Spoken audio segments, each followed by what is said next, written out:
وكفى والصلاة والسلام على سيد الرسل وخاتم الأنبياء. أما بعد فأعوذ بالله من الشيطان الرجيم. بسم الله الرحمن الرحيم. إنا نحن نزلنا الذكر وإنا له لحافظون. صدق الله العظيم وصدق رسوله النبي الكريم، ونحن على ذلك لمن الشاهدين والشاكرين، والحمد لله رب العالمين. اللهم صل على محمد وعلى آل محمد كما صليت على إبراهيم وعلى آل إبراهيم إنك حميد مجيد. اللهم بارك على محمد وعلى آل محمد كما باركت على إبراهيم وعلى آل إبراهيم إنك حميد مجيد. معزز السامعين، علماء كرام، بالخصوص أستاذي وأستاذ العلماء شيخ الحديث حضرت مولانا سراج العارفین صاحب دامت برکاتهم العالیہ، چکم دے مجلس مہمان خصوصی دے انشاءاللہ خلی اور خوبصورت انداز کے بتا استاق پلے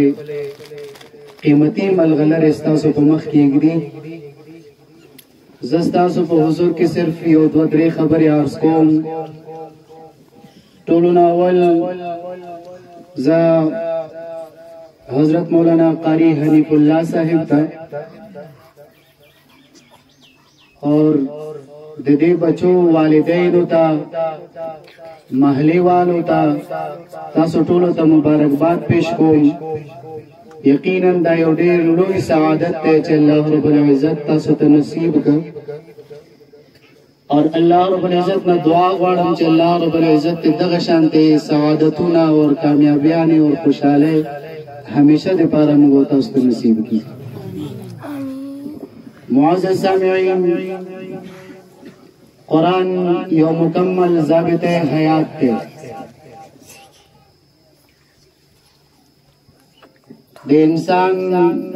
پیدائش نواخ لمرگ پورے سمر زندگی دا اغیبان سمر حالات راتلو والا دی دے تمام حالات و دے تمام زندگی ضابطہ قاعدہ اور قانون اور طریقہ کار قرآن پاک میں موجود ہے. اللہ رب العزت نے لیودا سے مکمل کتاب رکھے ہیں. اللہ رب العزت منگو تاسو لیودا سے مشفق اور مہربان اور ہمدرد اور خیرخواہ نبی اور پیغمبر رکھے ہیں چکم مونگ دے اغیار و طریقے اپناولو تا محتاج اور مجبور نہیں اپریخی. دی زندگی ہر شعبے کی چاہے انسان ولاڑی ہوئی، ہر موڑ کی ولاڑی ہوئی، دی تمام امور حل اور طریقہ کار چکن لے قرآن کے موجود تھے. قرآن مکمل ضابطہ حیات تھے، لیکن اغید پر ضروری دادا کہ قرآن زمین ضرور تفرشی دو قرآن چکم تعلیمات دی منگا اپناو کو اور دیگر تعلیمات لمن عملی جامع واغندو اور ضرور تب زمین قرآن گزی کے حلا کہ من اندرون زمین ضرور کے چکم غلازت پرتے اگر غلازت بار کو اقبل ضرور صفا ورزی میں اندر تیرے گلے، لیکن ماں آگے کے صدا سے عمل انہوں کا تکن سے کما کے نو فرض منز غیبی کول اگر ماہم کول نوافلو کی چکم مو اغوم کول ماہم کول قرآن پاک تلاوت اغوم کہو ماہم کہو اضافی شے اگر کے ماہو نمون اگوی درے مورز چی سکل آگے نا واپس کے دلم رخصت دلم اگر تمیووی چی دی اللہ بندہ زماکور کی حس خفگان نو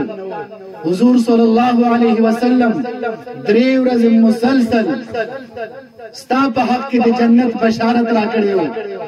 اور ما غوښتل چې زه وګورم دا کې کوم یو داسې عمل دی چې هغې وجې نه حضور صلی الله علیه وسلم تاله د جنت بشارت راکړ. صحابي وایي چې عمل خو دغه و چې کوم تا وکتل ما کې نور څه شی نشته. وای زه روان شلم هغې وروسته نه اواز وکړ عبدالله واپس راشه. زه چې کله لاړم هغې نه ها یو خبره شته لیکن هغه زما معمولاتو کې نه ده ځکه مې تا ته ونیوی. هغه دا چې زما زړه کې چا دپاره د بغض او حسد عداوت کینه دشمني کور ټول خیری نشته. زما زړه بالکل صفا دی چا ته هم پکې څه خیری نشته. هغه صحابي وایي چې ما خو د الله بنده دغه خو وجه ده چې حضور صلی الله علیه وسلم تاله د جنت بشارت راکړی. نو دا صفا زړه دا د جنتي سړي علامت او نښه. عرض ما تاسو ته دا کوو چې د قرآن نه نفي اوچتولو دپاره قرآن پاک نه فایده اخیستلو دپاره دا ضروري او لازمي ده چې موږ خپل اندرون چې کوم دی د دې غلاظتونو نه صفا کړو. موږ خپل اکابر وګورو زموږ اکابر چې کوم دی څومره قربانیانې راکړي دي. موږ نه د چا عزت برداشت کیږي نه، موږ نه د چا شهرت برداشت کیږي نه. د الله انعام وي زموږ په ورور باندې څه فضیلتونه وي احسانات وي موږ نه هغه برداشت کیږي نه.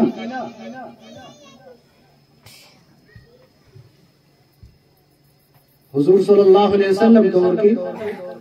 چې کله صحابه او هجرت وکړه مکې نه لاړل مدینې ته، د مدینې انصار څومره قرباني راکړه. خپل باغونه هغه د خپل مهاجرو غنو سره تقسیم کړل. باغونو کې هغه د پاره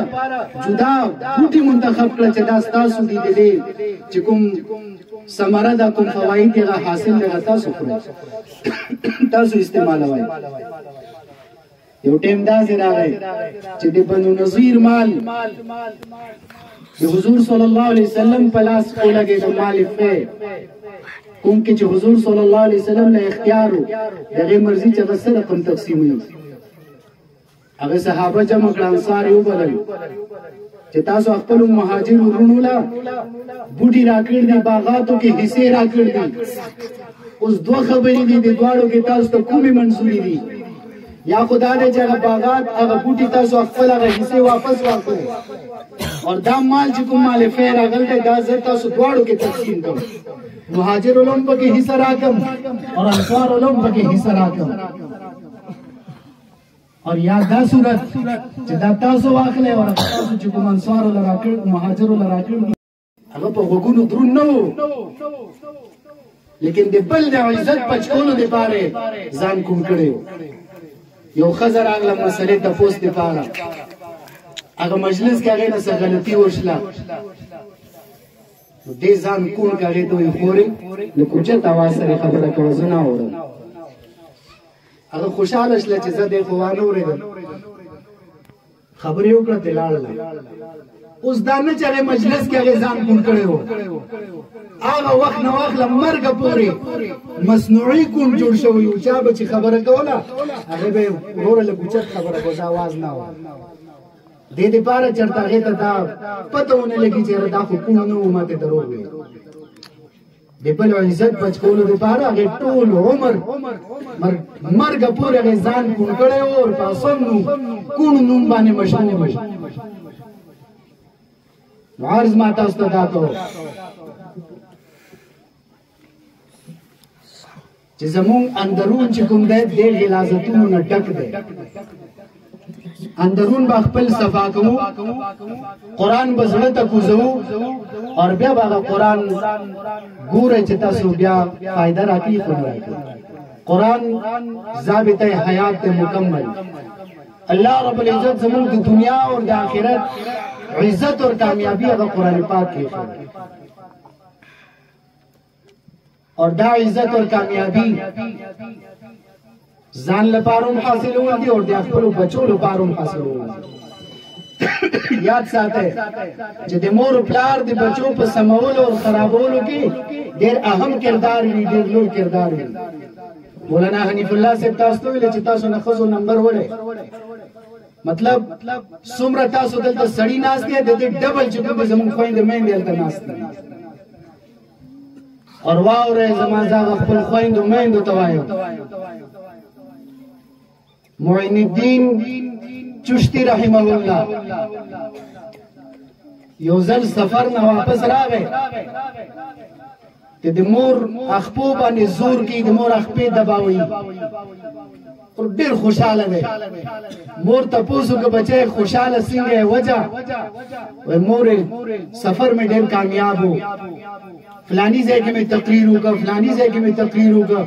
فلانی ځای کې دومره کسان زما په لاس باندې مسلمانان شول فلانی ځای کې دومره کسان زما په لاس باندې مسلمانان شول مور ورته بچي دا کمال ستانه دی دا کمال زما دی هغه مور کمال ستا څنګه دی سفر زکو دومره دا مشکل لارې دا زته کو برتونه ته زر اعظم د مور کمال ستا دی هغه بچي ته چې کله وځي زاوده سکم جانماز واچو دو رکعات مونږ وکم اور بیا د الله رب العزت حضور کې لاس اوچت کړ ستا د عزت او ستا د کامیابی دعا غواړم بچے دا زما دی دعا کمال دے اور بچے یاد ساتا کله چې ته وړو کې معشوم می جمعه ته بنتلې مدرسې ته بنتلې برقه به ما په سره چولې وا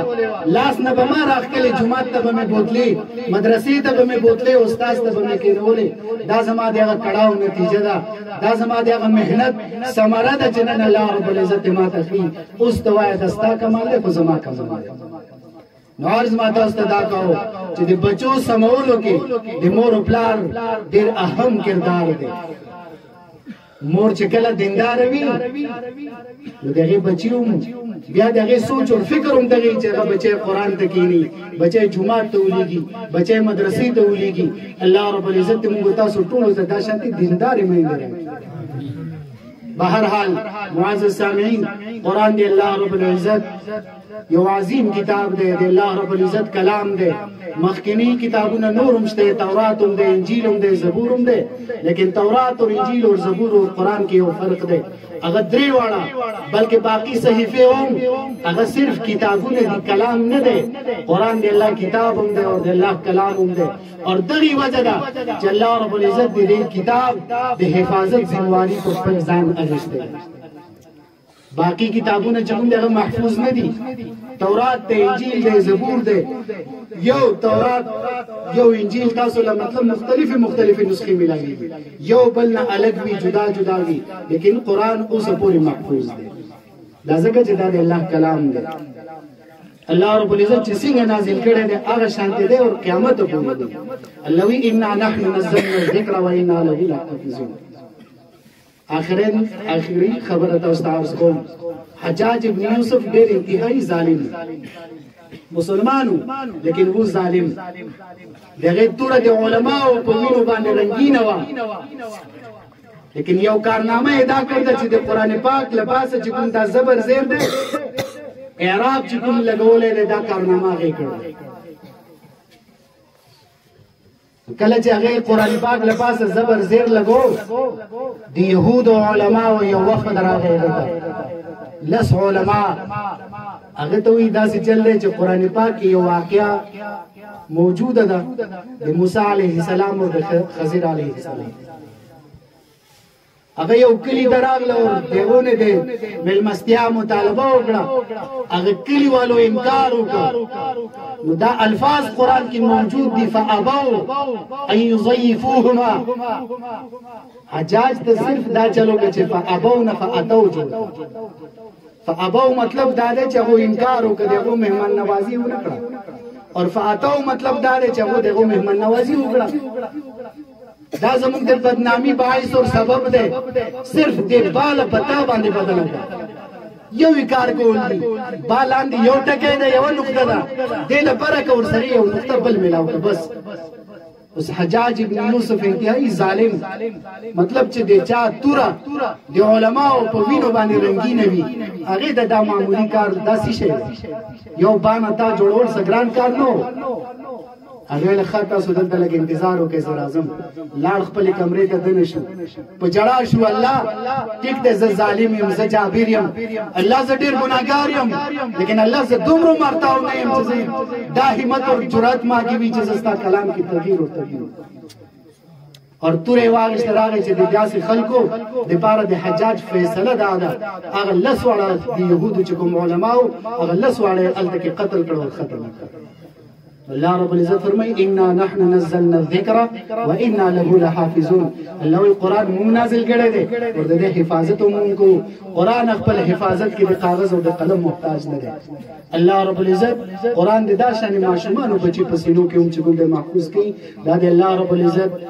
ذمہواری ده او دا د قران اعجاز هم ده الله رب العزت موږ تاسو ته عمل کولو توفیق راکړي او الله دې زموږ بچي همیشه د پاره دغه شان د حافظان علما جوړ کړي او الله دې زموږ علما او سره زموږ مين او محبت دغه شان قائم او دائم ساتي واخر دعوانا